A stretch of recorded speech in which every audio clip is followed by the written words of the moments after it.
À l'oral, c'est ce qu'il y a de plus compliqué, c'est que c'est très, très court. C'est court, c'est intense, c'est déterminant, il y a pas tu peux pas te relire à l'oral, c'est vraiment, tu y vas à fond, tu te dis: «Je me fais plaisir, de toute façon, c'est une opportunité comme une autre». Ça peut foirer, mais ça peut également très bien aller.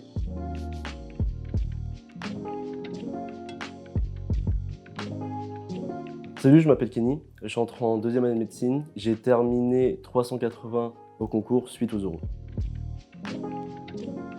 Alors non, j'avais pas de prépa et c'était, plus une question de principe et également pour, des questions financières. Je voulais vraiment, me faire la première année en n'ayant rien du tout, juste du tutorat pour me prouver que j'en étais capable et au début, en fait, je pensais que ça allait pas être si dur que ça. J'avais beaucoup, d'appréhension par rapport à la première année, mais vu que je viens pas d'ici, je viens d'un lycée étranger, j'avais pas beaucoup d'informations par rapport à l'organisation de l'année, par rapport à l'organisation des matières, donc je savais pas trop à quoi m'attendre et vu que j'avais toujours, plutôt des facilités dans les cours, je me suis dit: «Voilà, c'est la médecine, mais bon, travailler un peu, ça passe». Donc j'ai pas pris de prépa, ce que j'ai regretté plus tard, bien évidemment, mais voilà, en vrai, ça m'a fait découvrir plein de choses par rapport à moi-même et c'est un mal pour un bien.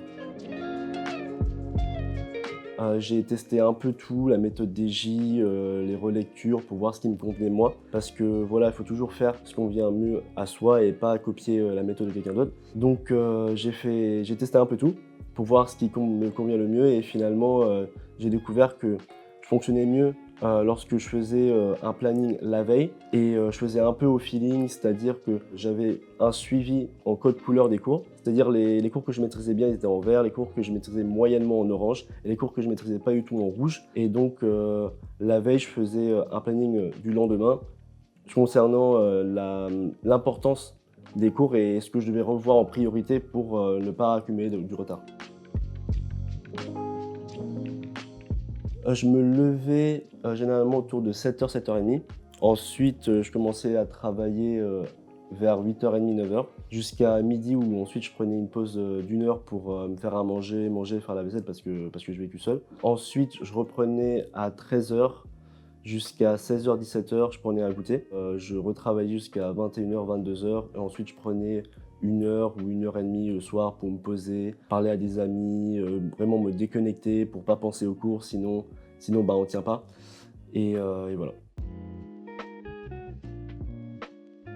Au début, je me suis dit que ça allait être un avantage parce que, tu peux t'organiser comme tu veux, tu as pas le stress, de la famille, tu as pas la pression de la famille qui va avec et juste tu es dans ta bulle. Mais en fait, ensuite, je me suis, très rapidement aperçu que, tu perds beaucoup de temps dans les tâches du quotidien, les tâches ménagères, faire à manger, faire, la vaisselle, penser à faire la lessive. Donc, si tu as le choix, c'est mieux de rester chez ses parents. Mais après, ça se fait. Enfin, voilà, j'ai des amis qui ont vécu ça et qui ont réussi aussi. Enfin, c'est pas insurmontable.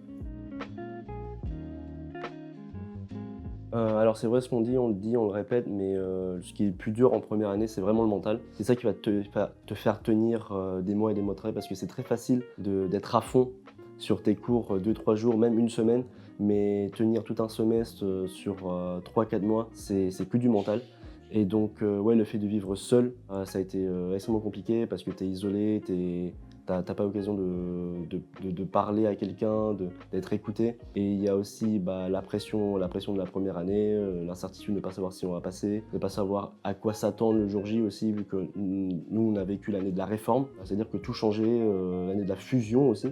La fusion entre, l'université Paris-Descartes et Paris Diderot et donc il y avait tout ça à gérer à côté des cours et ça a été le plus difficile, ouais. Je vais me rappeler pourquoi j'avais commencé. C'est très facile en fait d'oublier, quand tu es dedans, quand tu stresses, quand tu as peur. C'est aussi un mécanisme de défense de voilà, se renfermer sur ses peurs et finalement se dire qu'on va pas réussir.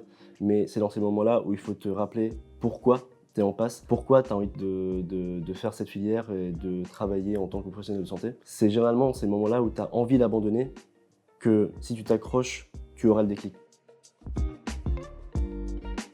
Bah oui, ça a été déterminant. Ça a été complètement déterminant, parce que, j'étais vraiment à la limite du numérus, à la fin du S1. Pareil, c'était une question de mental. À l'oral, c'est ce qu'il y a de plus compliqué, c'est que c'est très, très court. C'est court, c'est intense, c'est déterminant, il y a pas tu peux pas te relire à l'oral, c'est vraiment, tu y vas à fond, tu te dis je me fais plaisir, de toute façon, c'est une opportunité comme une autre. Ça peut foirer, mais ça peut également très bien aller. Il faut être dans cette mentalité-là quand tu vas à l'oral, c'est-à-dire tu as une chance, tu te donnes tout. Je leur dirais de mieux se préparer mentalement, d'avoir aussi une bonne hygiène de vie parce que c'est important. C'est important de bien manger, c'est important de se doucher parce que voilà, c'est pas parce qu'on est pas qu'on est en passe qu'on se douche plus.